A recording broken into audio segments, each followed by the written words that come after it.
ELCA Advocacy, this is Here I Pod.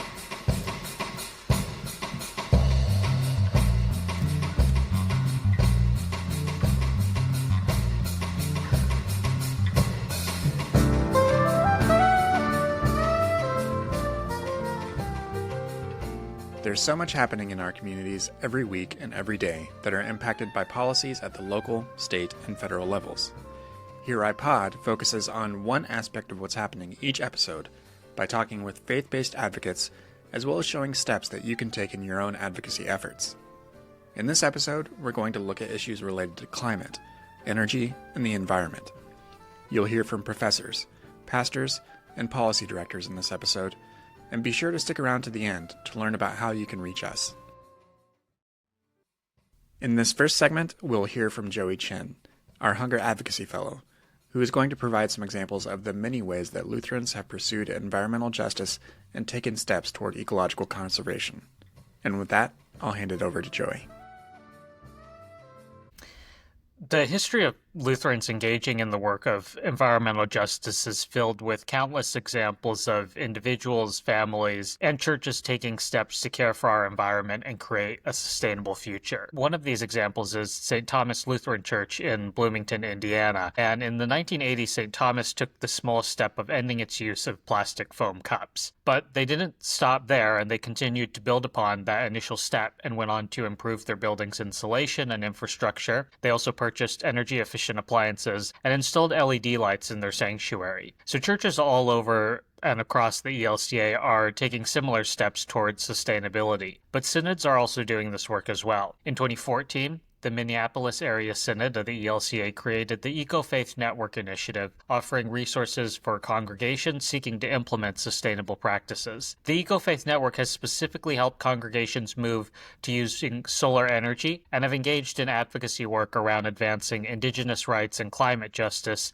in the Minnesota State Legislature. Of course, there are also individuals within the ELCA doing the work of environmental justice. Deanna Branch, who is a member of Hapatha Lutheran Church in Milwaukee, Wisconsin, was recently recognized for her activism and efforts to remove and replace lead pipes. Branch began her work after her sons were impacted by lead poisoning, and in 2023 she was invited to speak at a White House summit on accelerating the replacement of lead pipes. So these are just a few of the examples of Lutherans tending to the needs of our planet. The ELCA social statement, Caring for Creation, says that humanity is intimately related to the rest of creation. And I think it is because of this that we are called to care for our earth and invite others into a life of stewardship, creating an abundance for all. At Here I Pod, we seek to demonstrate the ways policy affects ELCA communities and the broader public. Here's Pastor Paul Metzloff to share about his congregation's experience installing solar.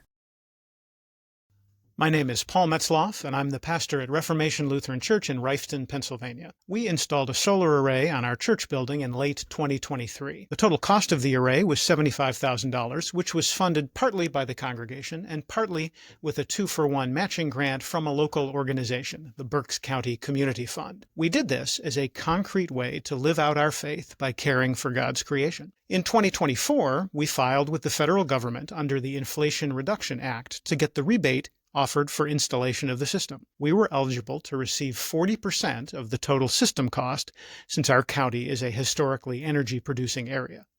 And we did, in fact, receive a payment of $37,500 once all of the paperwork cleared. So even with paying our accountant to process the paperwork, which was complex, this means that our system was effectively free. And indeed, we are $10,000 to the good. Plus, we've received an additional $1,500 rebate from our power company, as well as $1,200 so far from selling the energy generation credits. Of course, we have to also consider the 40 megawatt hours of green energy we've produced, worth roughly $6,000, and most importantly, the carbon we've kept out of the atmosphere, almost 30 tons, over the time the system has been operating. That's why we did all this in the first place. So in sum, our experience, both with the solar array and with the Inflation Reduction Act, was very positive. I would encourage other congregations to explore solar, and I would encourage governments at all levels to continue with supporting renewables. Thank you. And it's with that grounding that we turn now to our primary interview between our host, Regina Banks, and Christine Moffett, who will discuss environmental policy today. Hi. So this morning I have with me Christine Moffett, who is Program Director for Environment and Energy Policy with the Evangelical Lutheran Church in America.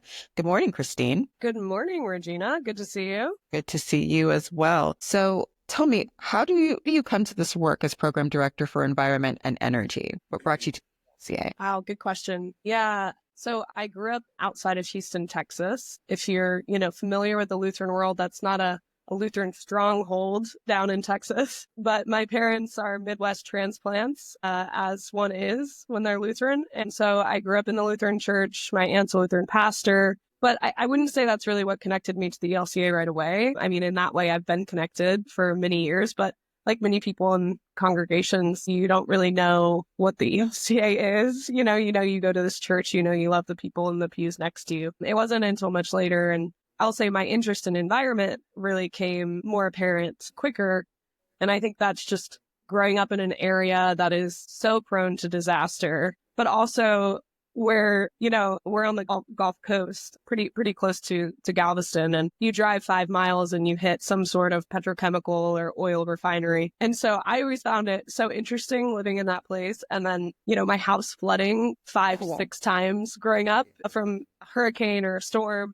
And it's like, I don't know, I'm in 4th grade and it seems so obvious to me. Like we have this industry that's driving the market in the area, but then also these storms that are just keep getting worse. And people tell you, well, this isn't normal. Don't worry. It's not normal. And then it's like, well, after every 3 years it happens, it gets to be That is normal. Pretty normal. Yeah. So I think the impact of disaster and then, impending climate disaster really drove that interest for me. That drove kind of my studies, and I really got interested in the policy side, knowing that like all of this seems obvious, but it also seems like, it's driven by greed. It's driven by industry. So regulation is really the route we need to go in a lot of these cases. So then whenever I, got spit out the other end of academia, I was looking for jobs and really kind of found that tie in with my faith and found a position here at the ELCA. And I think it really, for me, the inherent care for the planet wasn't, it's tied in a lot of other things, but I think just understanding that it's a gift from God, I think is just really the foundation. And so it's like any gift that you're given, you want to take care of it. So that sounds like a lot of your personal energy and your life story going into the work that you do. What is actually a part of your portfolio? What are the issues that you are tasked to pay attention to?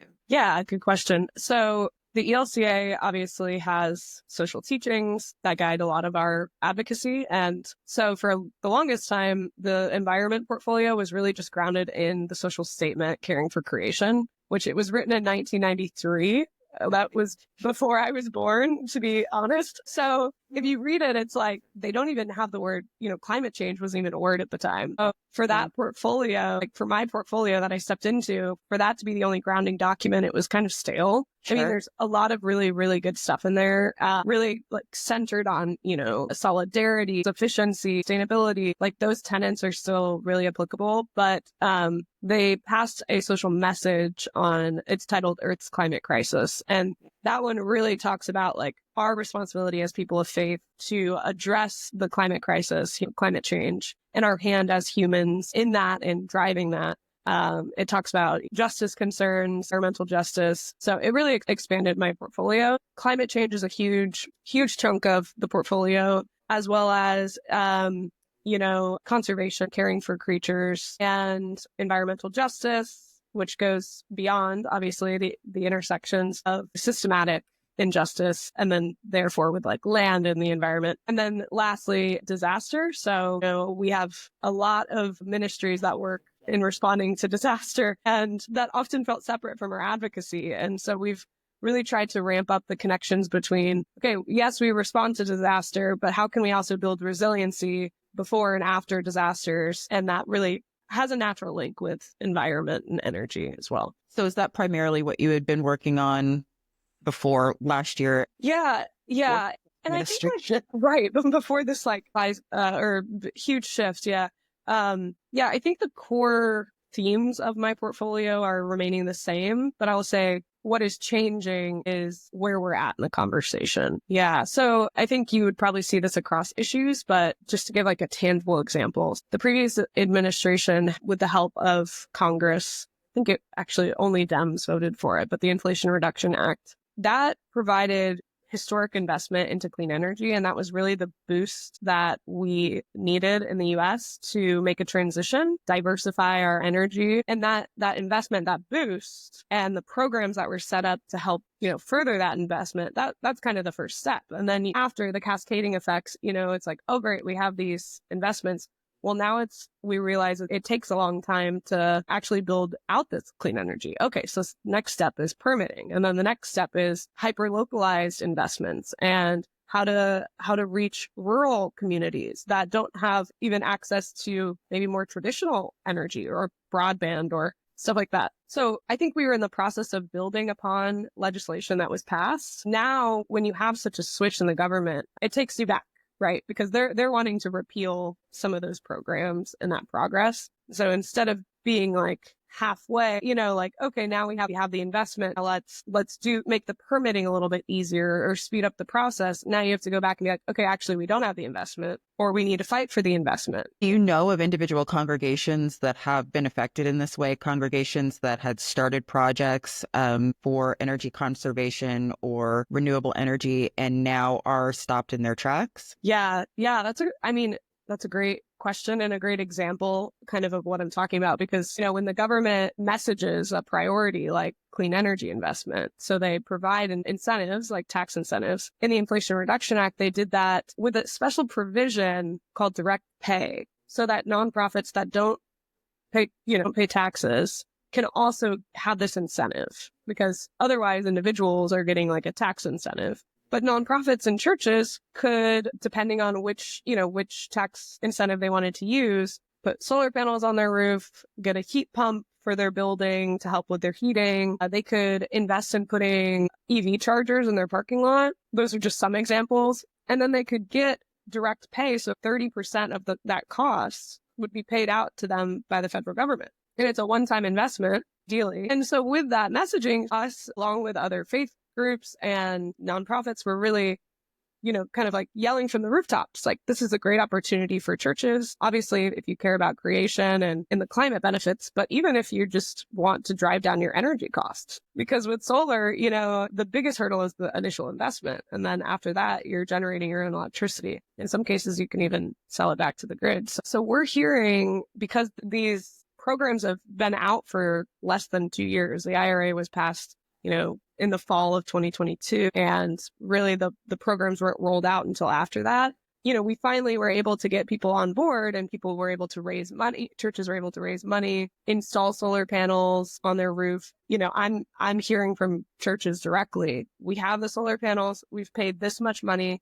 We're expecting to get $20,000 to $30,000 in direct pay funding. If it gets repealed, we will be out that money. Depending on the size of the congregation, $20,000 to $30,000 is significant. I mean, to anybody, $20,000 to $30,000 is a significant investment. But a congregation that had really gone out on faith and invested that money with the hope that this was their opportunity to lower future costs, that's significant. And there's also this movement of churches that they were catching some traction on this model, because there was more local funding and stuff wanting to go towards resiliency. So some of these churches were like, if we get solar panels on our roof, then we can be a place of refuge beyond just, a building shelter. Like if a disaster hit, right? A resiliency hub. So if a disaster hits, we can host people here. We can still do our feeding ministries. We can be maybe a warming center or a cooling center, depending on the seasons. And this model was just celebrated within the faith community, but also just across communities that may have no connection to their faith. And so for this model to now not have the federal backing that it did, it creates a lot of uncertainty. Are you sharing these stories on the Hill? Are you having conversations with legislators and staffers about what you're seeing in local conversations? And if so, what has been the reaction? Yeah, I mean, that's really the biggest, the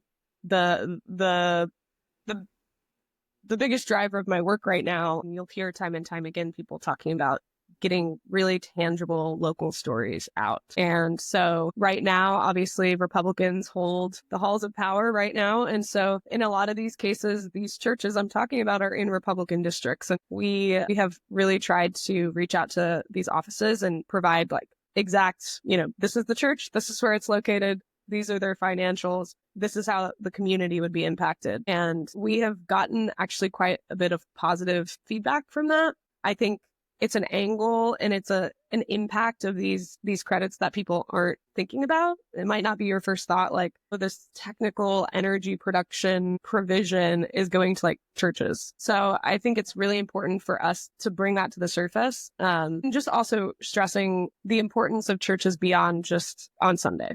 I know that like a lot of our churches are building rich. We might be cash poor congregation, membership might be a little smaller, but we host like scout meetings, AA meetings, NA meetings, many things for the community, food pantries, different feeding ministries, all these sorts of things. And, when that's reiterated in these meetings, the staff that we've met with are like, it's undeniable. It doesn't matter what faith you are a part of, that houses of worship provide a central mission for communities. What's bringing you hope when you go to the Hill? Ooh, it can feel really hopeless right now. I know a lot of people feel that way. There's so much uncertainty with what's happening with federal workers, and that touches environment, right? Because you have National Park Service, National Oceanic and Atmospheric, NOAA, you have the Forest Service. All of those are seeing, obviously the EPA, seeing threats of cuts. So there's a lot of uncertainty, and we've done a lot of talking with people to try to highlight these stories. Where I'm gathering hope is the amount of engagement that we're seeing. When I'm on the Hill, for example, offices are having their phones ringing nonstop. And that's like, the last office I walked in, 3 interns, they're all answering phones, and it's all, yes, I will raise this concern to the congressman. Yes, I will raise it. These are people calling, pressing concerns. Doesn't matter what side of the aisle, both sides of the aisle. That was a Republican office, actually. And then being reminded of the care and, the stories of people locally. And so I have the honor of raising those stories up.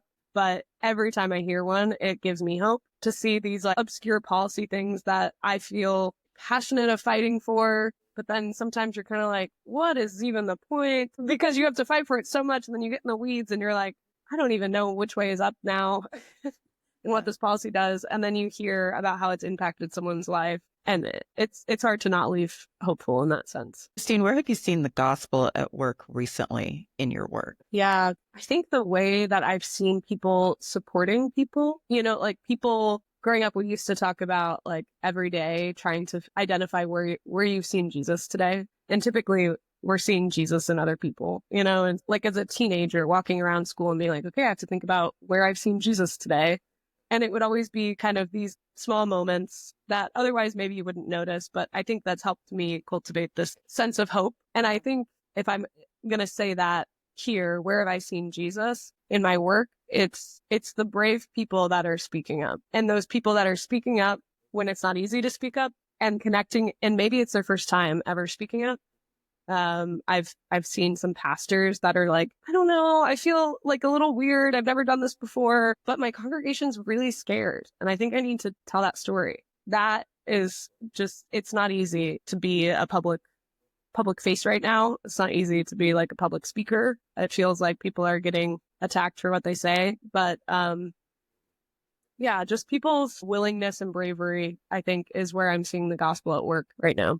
Thank you for that question. Thank you, Christine. Christine, if any of the congregations out there listening are in a position where they did make that investment, the solar panels arrive next week, or they are making those changes to their physical plant based on promises that were made by the previous administration, should they reach out to you, or should they reach out to their congressperson? What can they do? Yeah, I mean, absolutely. All the above. I think reaching out, especially to your lawmakers, is super important. We would love to compile those stories just as we're able to canvass the Hill. So both and, I'll say, please, if you have stories of where this is happening or any intersections with these IRA programs, we keep hearing back that the tangible stories are what is making the difference. And so if you could email washingtonoffice@elca.org, and that is the advocacy office's email address. And we can use that story to amplify our advocacy on the Hill. It'd be so valuable. Christine Moffett, Program Director for Environment and Energy Policy at the Evangelical Lutheran Church in America. Thank you for joining me, Christine. Thanks for having me. Up next is a theological reflection on the value of environmental advocacy from Cynthia Moe-Lobeda. Hello, my name is Cynthia Moe-Lobeda. I serve as Professor of Christian Ethics at Pacific Lutheran Theological Seminary, and I direct the PLTS Center for Climate Justice and Faith. As a Christian, I am so grateful for the work of ELCA advocacy around environmental matters. That is, advocacy for creation care and environmental justice. Why? Why to me does advocacy seem so integral to faith and spirituality? It is partly because advocacy helps us to be who God calls us to be, a people created, gathered, and sent to give thanks for what God is doing in this world and to love God with heart, soul, mind, and strength, and to love your neighbor as yourself. That word love, in the biblical sense, is a wild and mighty gift. For people who follow Jesus, neighbor love includes recognizing in each time and place where neighbors are being damaged, dehumanized, displaced, and then striving together as community to intervene. Today, neighbors here in the U.S. and around the world are being devastated by environmental destruction, poisoned drinking water, toxic air, fires and storms made more deadly by climate change, rising seas, and so much more. So, in our time, advocacy for public policies that bring ecological well-being and environmental justice, that is, policies that care for God's good garden on earth, this advocacy is utterly integral to heeding Jesus' words. You will love your neighbor as yourself. That is why I invite you to see advocacy as a spiritual practice, a way of praying with our minds and bodies.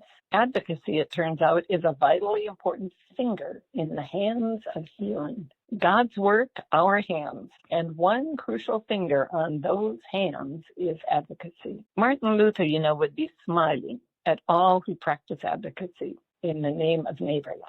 After all, he is said to have written nearly 1,000 letters to public authorities. Finally, Christine Moffett called back in to tell you how you can take action today. Here she is. Hey, this is Christine Moffett again.